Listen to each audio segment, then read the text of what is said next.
Olá! E aí, já parou para pensar como é que os psicólogos descobrem as coisas? Sabe aquela ideia de que eles leem mentes? Bom, a verdade é que não é bem assim.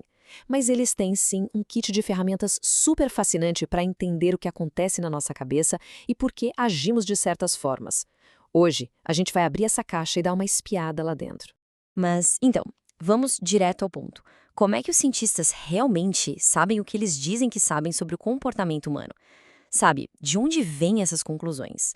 Essa é a grande pergunta. A pergunta que guia basicamente toda a pesquisa em psicologia. E é por aí que a gente vai começar.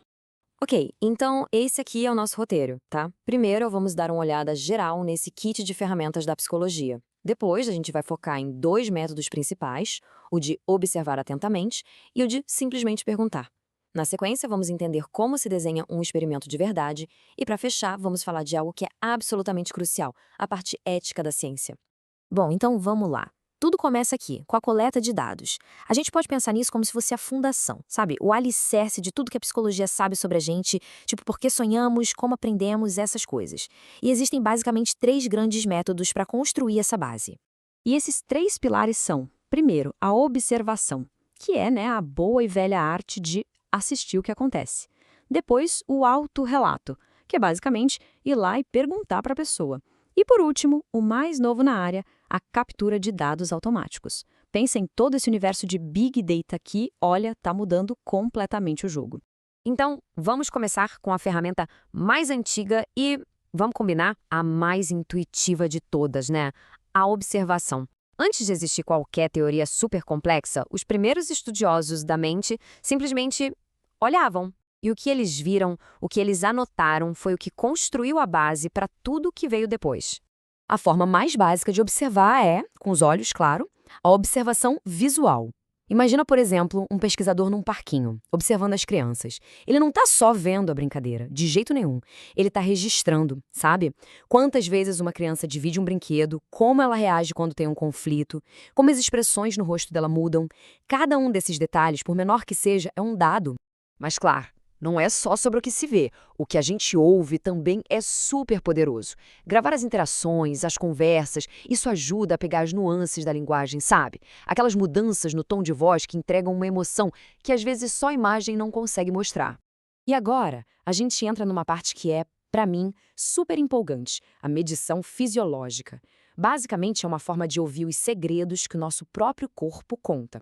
Dá para ver a atividade cerebral de alguém resolvendo um quebra-cabeça ou medir como o coração acelera numa conversa mais tensa. São as reações que simplesmente não dá para fingir.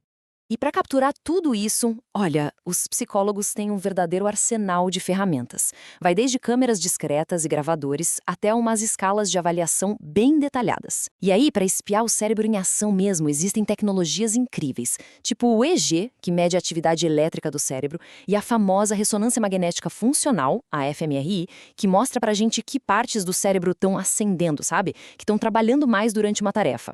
Certo, já falamos de observar. Agora, vamos para a segunda grande ferramenta, porque às vezes só olhar de fora não basta, né? Então, por que não simplesmente perguntar? Pois é aí que a gente entra no mundo do autorrelato. Autorrelato. Bom, o nome já diz tudo, né? É basicamente qualquer método que vai lá e pergunta para uma pessoa sobre o que ela sente, o que ela pensa, no que ela acredita, enfim. Os exemplos mais clássicos que todo mundo conhece são os questionários e as entrevistas. E essa ideia de perguntar para as pessoas é antiga, viu? O próprio pai da psicologia moderna, um cara chamado Wilhelm Wundt, usava uma técnica chamada introspecção. Mas olha só que interessante, e isso é crucial. A introspecção psicológica dele era bem diferente da filosófica. Um filósofo, por exemplo, podia ficar pensando o que é a felicidade.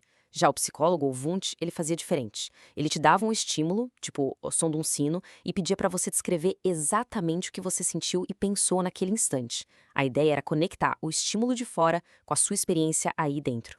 E olha, pode parecer uma coisa simples, mas não se engane.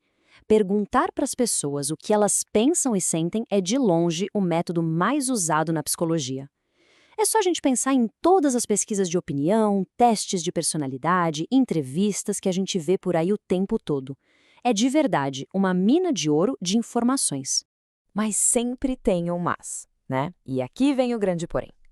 Qual que é o maior problema de simplesmente perguntar para as pessoas? A questão é que nem sempre as pessoas dizem o que realmente pensam. E mais complicado ainda, às vezes elas nem sabem o que realmente pensam. Então, ok, já coletamos os dados, seja observando ou perguntando.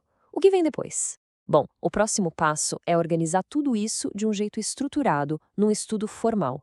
É aqui que a ciência de verdade começa a buscar respostas, através do desenho de um experimento.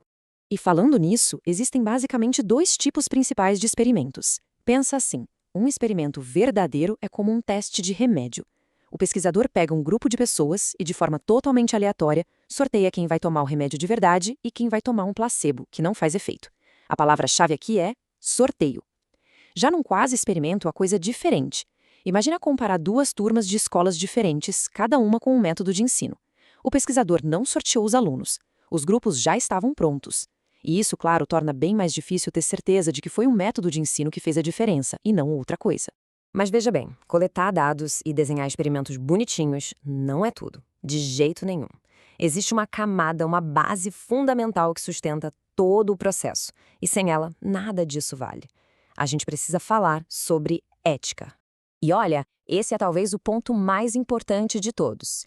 Ética não é opcional. Não é só burocracia, é a garantia de que nessa busca pelo conhecimento, o bem-estar e a dignidade de quem participa da pesquisa vem em primeiro lugar sempre. Sem essa consideração, a ciência simplesmente perde todo o sentido. Então, a jornada de uma pesquisa de verdade é essa. Começa com a coleta de dados, mas isso é só o primeiro passo. Aí, sempre com a ética em mente, vem a análise de tudo aquilo, a discussão dos resultados e, por fim, a publicação. Porque conhecimento guardado não serve para nada, né? Ele tem que ser compartilhado. E isso nos traz de volta para o mundo de hoje, para o nosso dia a dia. Pensa só, cada clique, cada curtida, cada rota que a gente traça no GPS, tudo isso gera dados. E para os psicólogos, isso é uma fonte de informação que nunca existiu antes. É algo gigantesco.